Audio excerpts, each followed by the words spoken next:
in China is trying to, sweeten the deal a little bit for his son. He's trying to get his son married. He's looking for a partner for his son. And so he actually went viral for buying his son 20 commercial properties in this desperate attempt to make him seem more attractive to potential partners, right? So the dad, located in China's Hebei province, showed up at a matchmaking corner at a park, which by the way is a thing, I'll explain in a second, to look for a wife for his 24-year-old son, with 20 property deeds in his hand as like a dowry of sorts, okay? So first of all, what the hell is a matchmaking corner? It is a thing. So matchmaking corners are basically public spaces where parents gather to find potential mates for their children. Professional matchmakers also attend these meetings to help connect parents with one another. And they're found in major cities and even small towns in China, okay?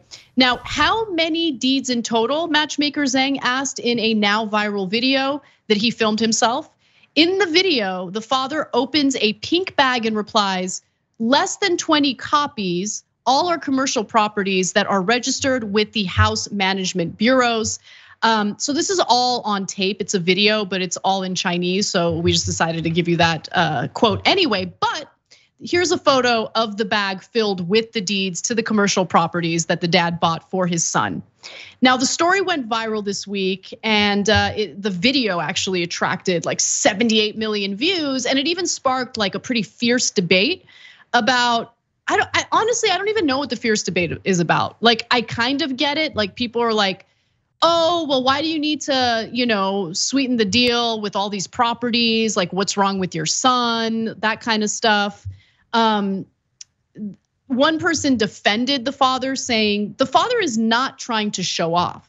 He just wanted to display his sincerity and find a daughter-in-law of equal status, said the matchmaker named Zhang, who registered the father's details for dates. He said his son has a stable job and has many good qualities, Zhang continued. Well, I should hope so. I should hope that his father would say that about him.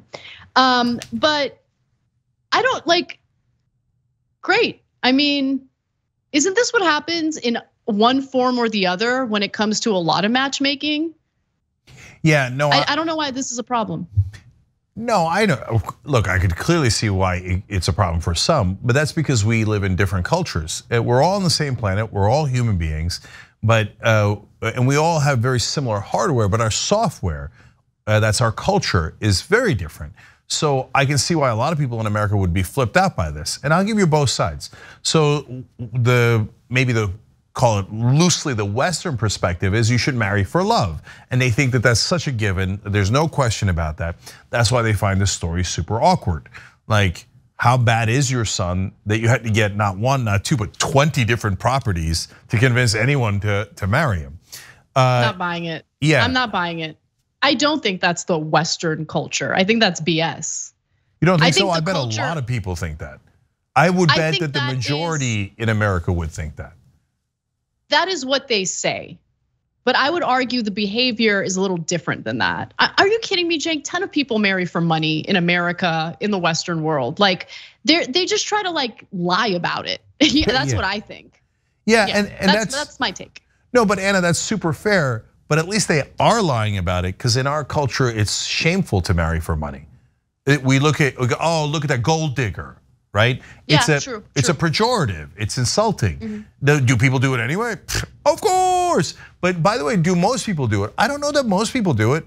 I mean, that's why we have that insult of gold digger, because it's some people who very specifically do it, right? And so, but in other cultures, it's perfectly normal. They don't think it's weird at all. They don't think it's desperate. They don't think any of that stuff. And so, and a critical part of that was of equal status, right? Because so I just went to a Turkish American event over the weekend, and they were explaining what they used to do in the old days. So this is true for a lot of the old cultures, right? They would do dowries. And so when you came to the home of a woman who was now available for marriage, and I'll get to how we used to do this in the West as well, they would lay out all of the dowry. And the bigger the dowry, the higher up you could marry, because the rich wanted to marry the other rich, and you would marry based on your societal status. It was both like a bribe in a sense. Okay, take all of this stuff. A dowry is when you marry our daughter, you get all of this, right? And in this case, it's obviously in the Chinese case, it's for a man. And different cultures do it for men, different do it for women. But Anna and I, she already watched it. I'm now, based on her advice, watching Gilded Age on HBO. And what do they look at? In the old days, that's from the 1880s in New York. They looked at social status. The rich marry the rich and the poor marry the poor. And all of that was based on wealth and income, etc. So people have been doing this for a long, long time. In fact, that is much more the standard way that people got married, as opposed to the new way, which is based on love, which is also kind of. Yeah, no, I'm glad you brought up Gilded Age, right? Because I really think there's a class component to this as well, right? Like, and I'm specifically talking about the West, because in the West, I would venture to say that even today, if we're talking about the heirs of wealthy individuals, I'm pretty sure there's like some strategizing taking place to ensure that their heirs are not marrying like the poors. You get what I'm saying? Yep. Like they don't do the balls anymore like they did in the Gilded Age, right? Oh, we're gonna throw a ball, and like it's my daughter's coming out. Like super creepy, by the way, super creepy stuff. But I just think that it has evolved into something a little different, but it's still there, and it's predominantly a culture within the wealthy, you know? That's the point that I want to make. And in this case, homeboy got 20 deeds to 20 properties, okay? Like he's doing pretty well for himself. And he wants to make sure that his son ends up partnering up with someone of equal value, right? Which I guess now that I think about it, yeah, it's pretty gross. Like I didn't think about it in that way. I just thought like, oh, I really want my son to get married, so I want to like, make him a little more attractive to women by showing that he's good. He's gonna have like means to take care of her. But he's specifically looking for a woman of equal wealth, I guess. And that kind of grosses me out. Yeah, I'm so dumb. I'm so naive. Yeah. So yeah, I have a problem with that. Yeah, and of course they want the woman to be attractive. And so if you've got 20 properties, boy, then you're gonna get one you hope that's attractive and wealthy. And so look, I come from a family of rebels. You're not gonna be surprised to find out. And my grandparents' age, everybody was arranged marriage, and they would go through the old customs. But my great aunt, she wouldn't do it. They told her you have to get married to this person. She's like, no. The guy even sued her, and she's like, yeah, I'll go to court. She went to court. I've told the story to members before. tyt.com/join, as I always tell you guys to be a member. And there's a longer version of it, but the short version is she went to court. They're like, why didn't you marry him? And she's like, look at him. He's ugly and his breath smells. The case was dismissed. She won. My dad was poor. My mom actually was among the wealthier families in their tiny little town in southeastern Turkey. But my dad got a college education and was then going to graduate school in America. So my grandmother broke tradition to allow her daughter to marry someone who was poor, which is unheard of, right?